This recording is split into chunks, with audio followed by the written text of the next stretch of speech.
2004년도 충무로 대한극장에서 제가 에비에이터라고 하는 영화를 보았습니다.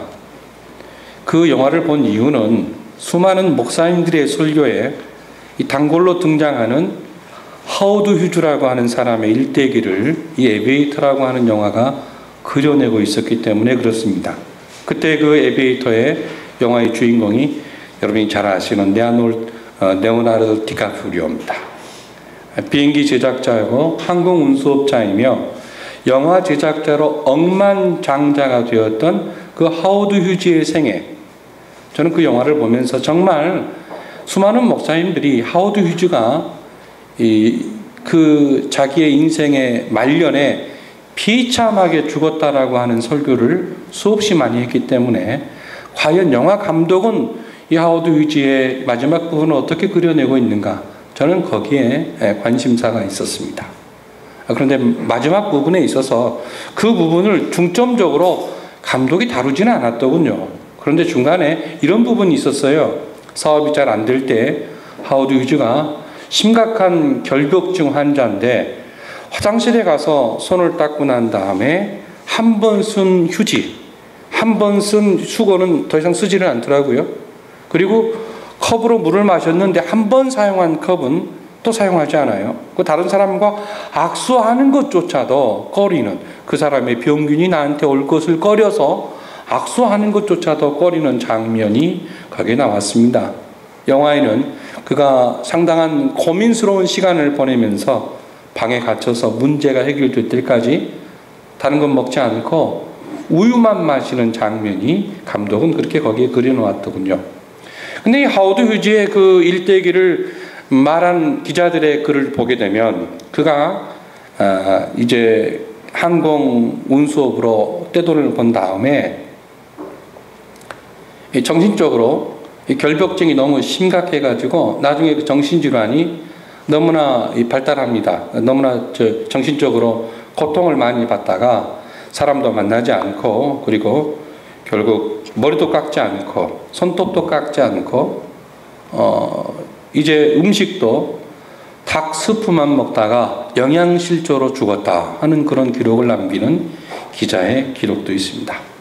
자, 돈은 많이 벌었지만 참 불행하게 마지막을 보낸 억만장자 하워드 휴즈의 이야기입니다. 미국의 석유왕 폴 게이츠라고 하는 사람이 있어요. 그분도 굉장히 엄청난 부자입니다. 한 기자가 그분에게 와서 폴 게이츠씨 행복하십니까? 라고 질문했어요. 그러자 그때 그가 이 사람의 행복이 어디 있단 말인가 하고 되물었습니다. 세계적인 부자였지만 돈을 가지고 있다고 하는 것을 본인은 행복이라고 생각하지 않았습니다. 여러분, 이 땅에서 우리가 재물을 많이 가지고 명예를 가지며 내가 하고 싶은 것을 하며 사는 것을 젊은 사람들은 행복이라고 착각하며 삽니다. 그런데 모든 것을 가지고 살고 하고 싶은 것을 하고 산다는 것을 결코 그것을 누려본 사람들은 행복이라고 얘기하지 않습니다. 그걸 누려보지 못한 사람들은 나도 그렇게 살고 싶어, 그럼 행복할 거야 이렇게 말하지만 그 모든 것들을 누려본 사람들의 이구동성은 거기에 행복이 있지 않다는 겁니다. 그것을 교사로 삼아서 지혜롭게 삶을 살아가는 사람은 행복을 추구하며 살다가 진정한 행복을 누릴 수가 있을 것이지만, 그러지 못한 사람은 나중에 자기가 하고 싶은 것, 누리고 싶은 것을 성취했을 때 허무함 때문에 진정한 행복을 누리지 못하는 악순환의 연장선상에 자기가 서 있음을 발견하게 될 겁니다. 우리가 지난 주일에 이 불의한 청직이라고 하는 비유를 통해 몇 가지를 교훈받았습니다. 우리가 하나님의 자녀이기 때문에 미래를 대비해야 한다고 하는 첫 번째 교훈과, 그리고 두 번째로 미래를 대비하는 사람은 지혜롭게 살아야 되는데 그것이 바로 불의한 재물, 그 말의 뜻은 내게 맡겨진 재물이라는 것이었어요. 내게 맡겨진 재물로 친구를 사귀라고 하는 것이었습니다. 이렇게 사는 사람의 특징이 충성이고, 그리고 이런 사람은 하나님과 돈을 동시에 섬기는 사람이 아니라 하나님을 섬기면서 돈을 다스릴 줄 아는 사람이다라는 말씀을 드렸습니다. 기억나시죠? 제가 사실 지금까지 설교를 한 중에 이 설교는 참 모든 사람에게 소개하고 싶다라고 하는 설교가 지난주 설교였습니다. 정말이에요. 그리고 그 지난주 설교는 어디에다도 좀 이렇게 자랑하기보다도 이건 정말 이 불의한 청지기의 비유를 함께 나누는데 좋았겠다라고 생각했는데 세상에 지난주에 캠코더로 찍은 사람이 다 날려버렸대요. 그래서 동영상이 안 올라옵니다. 참 아쉬워요. 목사가 설교를 20년 가까이 하면서 가장 참 아끼는 설교가 뭐냐라고 물을 때 제가 지난주 설교라고 얘기하고 싶어요.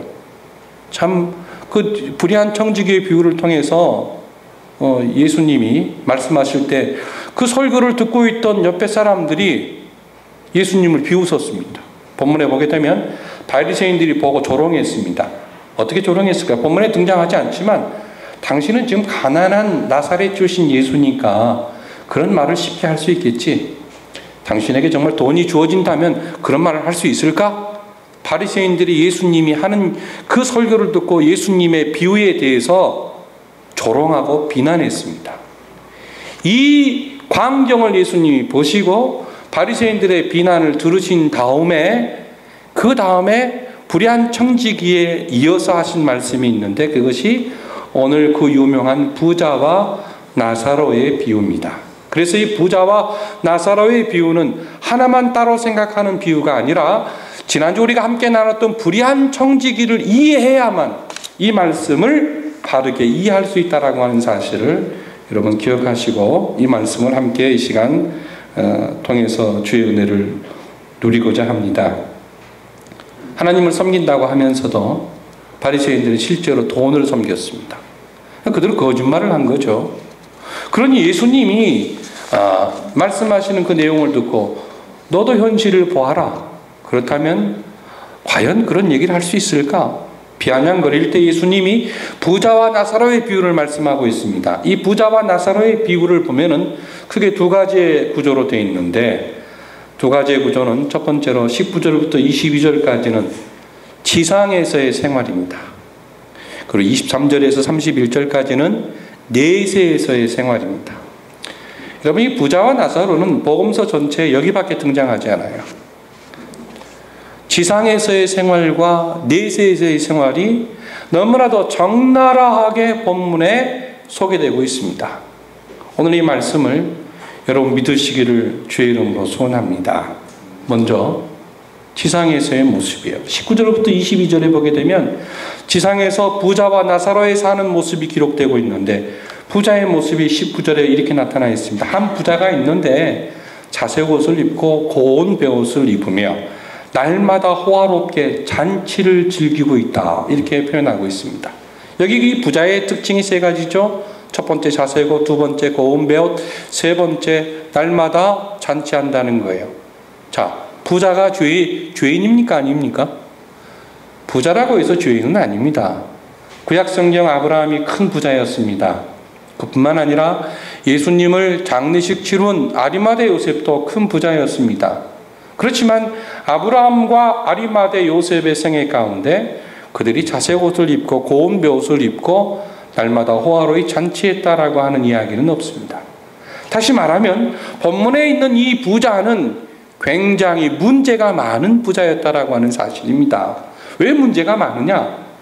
자색 옷이라고 하는 것은요, 일반인들이 결코 입을 수 없는 옷입니다. 이 옷은 쉽게 말하면 왕들만 입을 수는 있는 옷이에요. 가장 좋은 옷감으로 만든 옷입니다. 정말 특별한 염료로 만든 그러한 옷이에요. 여러분 21세기 버전으로 말하면 유명한 세계적인 디자이너가 한정판으로 만들어낸 전 세계에서 몇 벌 안 되는 옷만 있는 그런 옷입니다. 그런 옷을 즐겨 입었다는 거예요. 그런 옷을 입었다는 거예요. 그리고 두 번째는 고운 베옷을 입었다는 것인데 이것은 뭡니까? 비싼 속옷을 입었다는 겁니다. 비싼 속옷, 아주 비싼 속옷. 우리 자매님들 여기 계십니다만 양해하고 들어주십시오. 너무나도 비싼 몸을 보정하는 그런 속옷 입지 마십시오. 그 죄악입니다. 인정하세요? 자기 몸은 운동해서 뺄 수 있어요. 저도 뚱뚱하지만 운동해서 뺄 수 있어요. 그런데 비싼 그 옷은 예를 들어 100만 원, 200만 원짜리 옷을 입는다는 건 뭔 말합니까? 그 노동자 한 달 월급이잖아요. 누군가의 노동자 한 달 월급이에요. 근데 나는 그것을 속옷을 입는다. 내 몸을 몸매를 예쁘게 하기 위해서 그런 보정 옷을 입는다. 물론 있는 분들은 헤어질 때까지 일단 입으십시오. 그렇지만 앞으로는 비싼 보정 속옷 사 입는 것도 사실은 엄밀히만 하면 죄악입니다, 여러분. 자, 이 지금 부자의 모습 보시죠. 부자의 모습. 뭐 좀 값싼 거 사 입는 건 괜찮겠죠. 그렇다고 이게 나중에 저한테 이거 항의하실 분이 혹시 있을지 모르니까 빠져나갈 구멍을 만들어놔야 되겠습니다. 그리고요, 여기 지금 날마다 호화롭게 잔치를 했다고 그랬습니다. 날마다 호화롭게 잔치를 했다.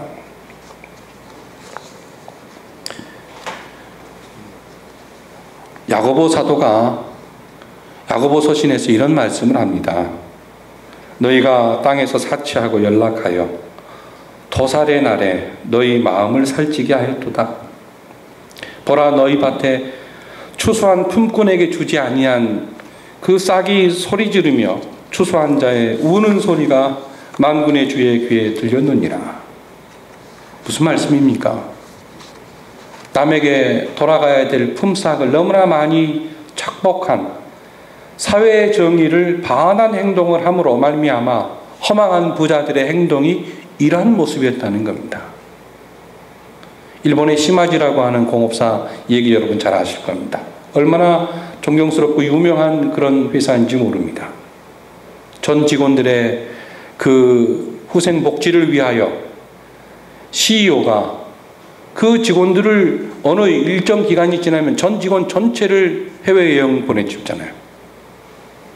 임금이 격차가 거의 없지 않습니까? 그리고 함께 더불어 직원과 사장이 상생하며 살아가는 아름다운 기업이 바로 옆 나라지만, 우리가 싫어하는 나라지만 일본 땅에 여러 개 있다고 하는 사실을 여러분 많이 들어보셨을 겁니다. 남에게 돌아가야 될 분복을 내가 착복함으로 내 영혼과 내 마음의 허전함을 달리기 위해서 자색 옷과 고운 베옷과 호화로이 잔치를 했다라고 하는 그러한 부자로 본문의 말씀에 부자를 이해하시면 됩니다. 이런 부자예요. 그런데 그 부잣집 앞에 어떤 사람이 살고 있습니까? 나사로라고 하는 거지가 살고 있습니다. 이 나사로의 모습을 볼 때는 정말 절망적인 모습이고 그 누구도 이 사람을 흠모할 만한 아름다운 모습이 없는 참 실패한 인생으로 보여지는 사람입니다. 거동이 불편하죠. 몸이 불편해서 누워 있습니다. 움직일 수 없어요. 꽃동네라고 하는 그 꽃동네, 음성 꽃동네에 가면 얻어먹을 힘만 있어도 그는 하나님의 은혜를 누린 자라고 했는데, 이 사람은 얻어먹을 힘도 없는, 움직일 수가 없으니까 누군가가 갖다 먹여주지 않으면 살 수 없는 절망적 존재예요. 누군가가 갖다 먹을 거 주지 않으면 굶어 죽어야 되는 그러한 존재입니다. 이게 바로 나사로예요. 그리고 얼마나 몸이 불편하고 몸에 헌대가 일어나서 고름이 나오고 종기가 터져버려서 그의 몸이 썩어 있으면 개들이 와서 그 상처를 핥았다라고 하는 메시지까지 본문에 등장하고 있습니다. 이런 사람을 가리켜 우리가 보통 뭐라고 말하죠? 실패한 인생. 나는 저렇게 안 되고 싶어. 저 사람은 망한 인생, 불행한 인생, 행복하지 못한 사람. 그렇게 우리가 보편적으로 생각할 수 있지 않습니까? 그렇잖아요? 얼마나 이 나사로의 모습이 절망적이면 개들이 와서 그를 모욕적으로 대하는 모습도 본문에 등장하고 있습니다. 절망이에요, 절망. 절망적 존재입니다. 아무것도 스스로 채울 수 없는 거지의 모습이에요. 그런데 저는 이 나사로의 모습을 통해서 역으로 한번 생각해 봤습니다. 예수님이 팔복을 얘기할 때 심령이 가난한 자는 복이 있나니 천국이 저희 것이며 라고 했을 때 그 가난이 어떤 가난이냐면 본문에 등장하고 있는 나사로와 같은 가난입니다. 다시 말하면 그 가난이라고 하는 것은 돈이 없다라고 하는 가난, 먹을 것이 없다라고 하는 가난, 움직일 수 없다라고 하는 병듦, 이 모든 것을 총체적으로 다 합쳐서 절망이라는 거예요. 절망. 도무지 소망이 보이지 않는 절망적 상태의 존재. 나사로입니다. 성경은요, 내가 절망적 존재라고 하는 것을 인정하는 사람이 복이 있다, 이렇게 말씀하고 있습니다. 굉장히 역설이에요. 무슨 말이에요? 내가 절망적 존재이니까 나는 살 수 없다. 하나님이 나를 도와주시지 않으면 나는 회복할 수가 없고 이 절망에서 빠져나갈 길이 완전 제로다라고 하는 그 고백을 하는 사람이 복이 있다고 했어요. 그것이 심령이 가난한 사람이에요, 여러분. 제가 이 말씀을 드리냐면 나사로라고 하는 말의 뜻이 뭐냐면 하나님이 도우셨다는 뜻이에요. 기가 막힙니다. 어떻게 예수님이 이런 비유를 통해서 우리 마음을 완전히 괴롭게 만드시는지 모르겠어요. 우리가 이 땅에 살아가면서요, 자기 자신의 처절한 절망을 고백하지 않으면 천국은 내 것이 아닙니다. 남편에게 처절히 절망하십시오. 아내에게 처절히 절망하세요. 내 부모에게 처절히 절망해야 돼요. 내 자식에게 처절히 절망해야 돼요. 그래야 우리에게는 누가 보이냐면 하나님만 보이는 거예요. 하나님만 의지하게 되는 거예요. 나사로의 이름은 하나님이 도우셨다는 겁니다. 아무도 도와줄 일이 없어요. 하나님이 도와주셨어요. 자, 이 나사로, 절망적 존재인 나사로가 날마다 부자를 만납니다. 세속적으로 보십시오. 이 부자는 성공한 사람의 대표성입니다. 나사로는 실패한 사람의 대표성이에요.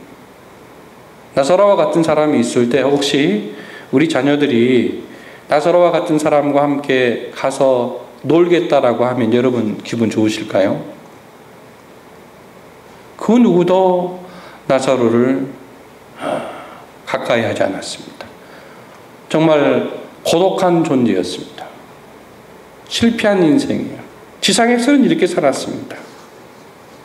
그런데요, 두 번째로 우리가 볼 것은 지상 이후에 내세에서 어떻게 되었느냐 하는 겁니다. 내세에서. 죽은 다음에 어떻게 됐느냐 이 말이에요. 23절부터 31절에 보게 되면 두 사람이 똑같이 죽어서 영원한 세계에 가게 됐는데, 우리가 말하는 내세에 가게 됐는데, 그 내세에서 모습을 보면 완전히 인생이 역전되어 있습니다. 부자는 지옥의 불꽃 속에, 불구덩이 속에 들어가서 고통스러워하고 있습니다. 이 부자는 지상에서는 화롭게 살았지만 지옥에서는 불구덩이에서 고통하고 있어요. 얼마나 고통스러웠으면 아브라함에게 부탁합니다. 아브라함이 나를 긍휼히 여겨 주십시오. 이곳 불꽃이 너무 뜨거워서 견딜 수 없습니다. 나사로에게 말씀하셔서 나사로의 손끝에 물 한 방울만 묻혀서 내 혀끝에 닿게 해주십시오. 그럼 제가 시원하겠습니다. 얼마나 비참한 호소입니까? 얼마나 엄청난 고통이 여기에 지금 있는가 하는 겁니다. 내세의 사건을 우리가 지금 본문을 통해서 보고 있는데, 한 사람은 고통스러워하고 있고 한 사람은 평안함 가운데 있습니다. 자, 부자가 아브라함에게 너무 고통스럽다라고 했을 때 아브라함이요, 여기서 굉장히 중요한 메시지를 하고 있는데, 저는 이 메시지가 오늘 여러분에게 하나님이 주시는 메시지 이름으로 소원합니다. 자, 여러분 찾아보십시오. 25절 말씀입니다. 다 같이 읽어보겠습니다. 다 같이 봉독합니다. 아브라함이 이르되 예, 너는 살았을 때 좋은 것을 받았고 나사로는 고난을 받았으니 이것을 기억하라. 이제 그는 여기서 위로를 받고 너는 괴로움을 받느니라. 저는 이 메시지를 보면서 부자는 살아서 좋은 것을 받았다. 이 말씀의 의도는 다른 말이 아니라 부자는 살아서 자기 하고 싶은 대로 하며 살았다는 겁니다. 그리고 자기가 누리고 싶은 걸 다 누렸다는 겁니다. 바리새인들은 이런 개념을 어떻게 생각합니까? 축복이라고 생각하죠. 근데 아브라함은 여기서 네가 하고 싶은 것 다 하고 누리고 싶은 것 다 한 것이 지상에서 경험한 그것이 과연 축복이냐? 아니라는 거예요. 대역설입니다, 여러분. 대역설이에요. 부자는 입고 싶은 거 다 입었죠. 먹고 싶은 거 다 먹었죠. 살고 싶은데 다 살았어요. 근데 지옥에 갔습니다. 그 이유가 뭘까요? 너는 네가 하고 싶은 대로 살았다 이거예요. 여러분, 믿음이 뭔지 아십니까? 믿음은 내가 하고 싶은 대로 살 수 없는 게 믿음이에요. 신기합니다. 잘 생각해 보세요. 믿음은 내가 하고 싶은 대로 살 수 없는 것이 믿음이에요. 이것이 믿음이에요. 아마 이 고민이 저에게도 굉장히 있고 여러분에게도 엄청나게 있을 거예요. 내가 하고 싶은 대로 다 하면서 하는 것이 믿음이 결코 아니에요. 하나님이 원하시는 것을 해야 되니까 내가 하고 싶은 대로 할 수 없는 것들이 존재해요. 그래서 우리는 갈등이에요. 날마다 고민해요. 고민의 현장이 고난이에요. 세상 사람들은 왜 그렇게 사냐? 우리에게 조롱합니다. 그렇지만 예수를 믿기 때문에 우리는 고민하지 않을 수가 없는 거예요. 부자는 그런 고민이 없었어요. 그래서 지상에서 모든 좋은 것을 다 누렸던 겁니다. 이것이 부자의 문제였습니다. 아마 우리들의 문제일 수도 있고 저의 문제일 수도 있고 여러분의 문제일 수도 있는 거예요. 그러면서 부자가 아브라함에게 말합니다. 지금 지옥에 있는데 우리 가족들은 저 지상에 있습니다. 저처럼 지상에서 자기 하고 싶은 대로 마음대로 하다가 지옥에 오면 안 되니까 가족들에게 나사로를 보내셔서 이런 일이 없도록 좀 해주십시오라고 부탁합니다. 그때 아브라함이 뭐라고 말하죠? 지옥과 천국 사이에는 너무나도 큰 구렁텅이가 있어서 갈 수 없다. 불가능하다. 그러면서 굉장히 중요한 메시지를 아브라함이 말씀합니다. 성경 말씀, 율법이 지상에 있기 때문에 율법을 믿지 못하는 사람, 성경을 믿지 못하는 사람은 죽은 나사로가 부활해서 살아가지고 그 가족들에게 가서 이렇게 살지 말라고 얘기해도 그들은 변화되지 않을 거라는 얘기입니다. 이게 충격적인 메시지예요. 너무너무 충격적인 메시지. 생각해 보세요. 여러분, 우리 조상 가운데 한 분이 죽으셨어요. 근데 어느 날 갑자기 살아나서 우리 앞에 와가지고 너 이렇게 살면 안 돼 라고 말씀하셨다고 생각해 보십시다. 여러분 심성이 어떻습니까? 그럼 그 말 따라갈 것 같죠? 그런 말씀 아닙니까? 지금 부자의 요구는 그런 거잖아요. 그런데 이 아브라함의 대답은 뭡니까? 그렇지 않다는 거죠. 하나님을 믿고 하나님이 원하시는 생애를 사는 것은 그런 신비적인 방법으로 되는 것이 아니라 선지자와 선지자들을 통해서 주어진 하나님의 율법 말씀을 통해 가능하다는 것입니다. 오늘 저는 이 말씀을 통해서 이 나사로와 이 부자와 나사로의 비유를 통해 한 세 가지를 교훈받고 싶습니다. 첫째로 부자나 가난한 자가 다 죽는다는 겁니다. 우리 모두 다 죽는다는 거예요. 모두 다 죽는데 중요한 것은 그 다음에 내세가 존재한다는 겁니다. 천국과 지옥이 있다는 겁니다. 두 사람에게 갑자기 죽음이 왔습니다. 한 사람은 천국, 한 사람은 지옥에 떨어졌습니다. 자, 부자가 평소에 얼마나 좋은 걸 많이 먹었겠습니까? 호화로의 연락을 즐기며 좋은 옷을 입었으니 평소에도 좋은 건강식품도 얼마나 많이 먹었겠습니까? 제가 참 언젠가 저한테 와가지고 어떤 분이 자랑을 해요. 그래서 제가 겉으로는 말 안 했으면 속으로 미친놈아 그랬습니다. 나중에 이분이 제 동영상을 보고 회개하기를 정말 소원합니다. 제가 미친놈아 속으로 욕을 했어요. 어느 모 지구에 국회의원 선거에 참모로 나오는 그런 사람이에요. 국회의원으로 나온 사람도 S대 출신이고 자기도 S대고 서울대 출신들이 전부 다.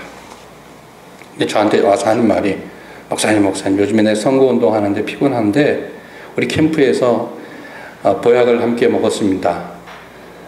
박 목사님 먹어봤어요? 나를 약 올리는 거예요. 내가 이제 나이가 더 어리니까. 그래서 하는 말이 산삼 한 뿌리를 먹었는데 뭐 1억 5천만 원짜리 산삼을 이렇게 긴 거를 그 선거운동 하는데 피곤하니까 힘을 내자고 먹었다는 거예요. 나한테 막 자랑을 해요. 제 속으로 정신 빠진 사람이구나. 여러분, 이 부자들의 생애가 이렇습니다. 부자들이 이렇게 살아요. 진짜 이렇게 살아요. 그러면서 단돈 15,000원 길바닥에서 가난하게서 구걸하는 사람에게 10,000원짜리 하나도 안 주고 지나가요. 우리가 이 땅에서요, 보약을 먹고 산다. 그리고 건강을 챙긴다. 아무리 보약을 먹고 건강을 챙겨도 생명은 하나님이 주관하십니다. 어느 순간 죽게 되어 있습니다. 어느 순간 죽게 되어 있어요. 이 부자와 나사로의 비유를 통해 우리가 꼭 얻으셔야 될 영적 교훈은 우리는 죽는다 하는 것과 천국과 지옥이 있다는 겁니다. 천국과 지옥이 있다는 거예요. 제가 여러분을 향해서 예언 하나 할 테니까 믿으시고 받아들이십시오. 제가 심각한 예언을 여러분에게 선포합니다. 꼭 기억하시고 제 예언대로 될지어다. 여러분은 100년 안에 다 죽습니다. 안 죽으실 분 계신가요? 다 죽어요. 그런데요, 여러분도 고민이고 우리도 고민이에요. 저도 고민이에요. 저는 지옥이 없으면 좋겠어요. 솔직히. 지옥 얘기 목사하기가 좋겠습니까? 여러분도 지옥 없으면 좋겠죠. 저 천국만 있으면 좋겠어요. 이 세상에서 적당히 죄 짓고 마음대로 살다가 죽기 전에 용서해 주세요 하고는 천국에 들어가서 또 편히 살면 좋겠어요. 진짜예요. 인간의 마음이에요. 제 욕망이에요. 여러분도 그럴 거예요. 근데 성경은 지옥이 있대요. 저보고 어떻게 하냐라고 물으시죠? 저도 잘 개인적으로 몰라요. 천국에 가본 적이 없어요. 지옥에 가본 적도 없어요. 천국에 갔다 왔다 지옥에 갔다 왔다 간증하는 사람들 얘기 별로 신뢰하지 않습니다. 그렇지만 중요한 건 성경에 기록되어 있다는 거예요. 성경에 기록되어 있으니까 안 믿을 수가 없어요. 그러니 미치겠어요. 여러분, 요즘에 부자들 또 좀 생활이 좀 풍부한 사람들은 옛날에 골프 치러 다녔는데 요즘에는 뭐 하는 줄 아세요? 두 가지를 합니다. 보통 예전에는 골프 치고 승마를 했는데 요즘에는 그런 거 안 해요. 진짜 부자들은 두 가지 하는데 비행기를 타든가 비행기를 조종한다든가 아니면 요트를 조종해요. 그래서 요트 같은 경우를 많이 수입하죠. 경비행기를 사서 비행기를 운전하는 조종하는 그런 사람들의 숫자가 많이 늘어나고 있어요. 동호회가 많이 늘어나고 있습니다. 우리나라가 참 잘 살게 된 것 같아요. 혼자 비행기를 살 수 없으니까 한 4명, 5명에서 계를 들어가지고 공동 명의로 비행기를 사서 한 달에 몇 번씩 비행기를 직접 운전해서 하늘을 날아요. 그걸 보니까 참 멋있긴 멋있대요. 여러분도 앞으로 그런 비행기 한 대쯤 살 수 있는 그런 사람들이 되시면 좋을 겁니다. 그거야 본문에 있는 이런 부자와는 뭐 별 상관이 없잖아요. 근데 비행기를 어떤 사람이 자기가 비행기를 한 대 갖고 있었습니다. 비행기를 한 대 갖고 있었는데 비행기를 운전해 본 적이 없어요. 하루는 서점에 갔다가 책을 한 권 딱 봤는데 비행기 운전하는 방법이 부록으로 나온 잡지책이 있는 거예요. 그래서 딱 보니까는 부록을 딱 보니까 이거 이대로 하면 비행기를 운전할 수 있을 것 같아요. 그래가지고 이 비행기 주인이 그 책을 사왔습니다. 책을 사와가지고 비행기에 올라탔어요. 거기서 매뉴얼대로 하라는 대로 다 했습니다. 시동을 켜십시오. 어떻게 하십시오. 어떻게 하십시오. 다 했어요. 정말 하니까 시동도 켜지고 움직이니까 자동차가 왔다 갔다 하는 것처럼 움직이는 거예요. 핸들 움직이니까 되는 거예요. 핸들을 당기시오. 그럼 올라간다는 거예요. 속도가 붙으면서 해볼까? 딱 그래 매뉴얼이 있는데 뭐 하면서 매뉴얼대로 했어요. 당겼어요. 진짜 하늘로 올라가는 겁니다. 하늘로 딱 올라간 다음에 그 다음에 보니까 이렇게 움직이시오. 고도를 높이려면 어떻게 하시오. 어떻게 더 써 있어요. 그대로 했습니다. 너무 좋았습니다. 행복했습니다. 하늘을 날다가 한 30분쯤 날다 보니까 갑자기 올라왔기 때문에 여러 가지로 준비가 안 됐어요. 기름도 부족하지 배도 좀 고픈 것 같아요.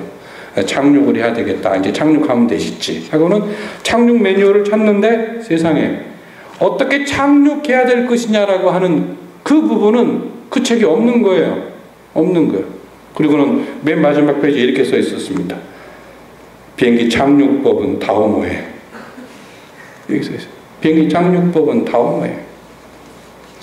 제가 왜 이 말씀을 드리냐면 우리가 세상을 떠나잖아요. 떠나는 것은 여기까지 우리가 압니다. 세상을 떠나서 내세에 들어가는 그 이야기는 우리가 잘 몰라요. 사실은요. 모를 수밖에 없어요. 영원한 세계에 대한 그 지식은 아무리 설명을 해도 우리가 알 수가 없어요. 이해 불가한 영역입니다. 그런데 중요한 것은 천국과 지옥이 있다는 하나님의 확실한 선포가 여기에 담겨 있다는 겁니다. 이게 우리에게는 사실은 걱정거리예요. 심각한 걱정거리예요. 천국과 지옥이 있다는 거예요.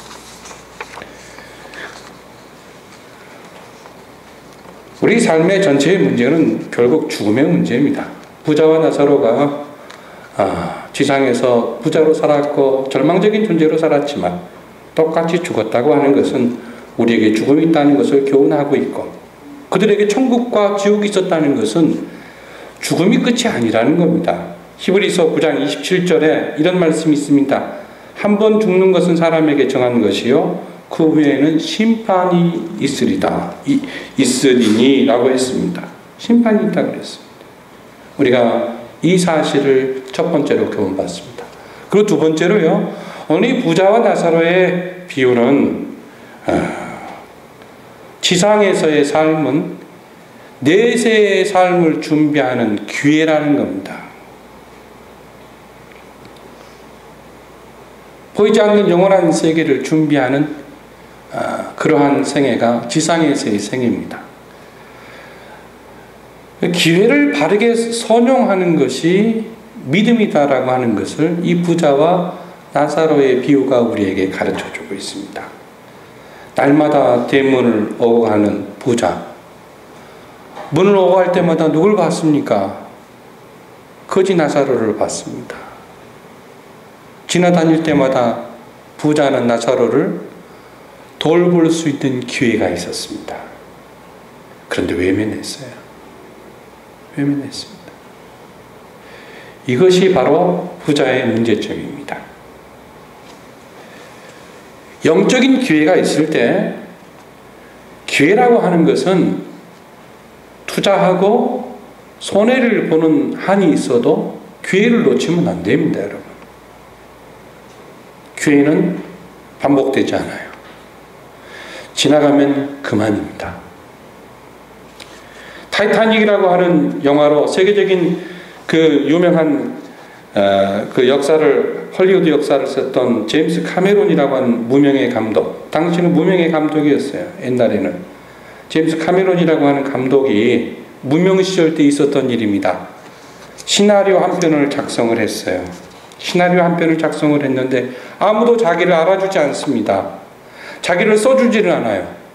그런데 어느 날 그가 제작자 게이렌 허드라고 하는 사람을 만나게 됩니다. 딱 한 번 만났어요. 그 순간 카메론은 그 기회를 놓치지 않았습니다. 제작자에게 가서 이렇게 말합니다. 이 내 영화 원고를 시나리오를 $1에 사주십시오 그랬어요. 시나리오를 $1에 사주십시오. 그때 제작자가 이 친구 배짱도 좋다. 배짱이 너무 좋다. 어떻게 $1에 사달라고 할 수 있느냐. 그래, 내가 사주겠어. 그때 카메론이 이렇게 말. 대신 내가 그 영화의 감독으로 영화를 찍게 해주십시오. 이때 제작자가 시나리오를 내미는 제임스 카메론의 용기와 그리고 빛나는 눈동자 앞에서 그에게 기회를 줍니다. 그리고 그가 바로 그 $1에 팔렸던 그 시나리오로 만든 작품 이름이 터미네이터예요. 터미네이터.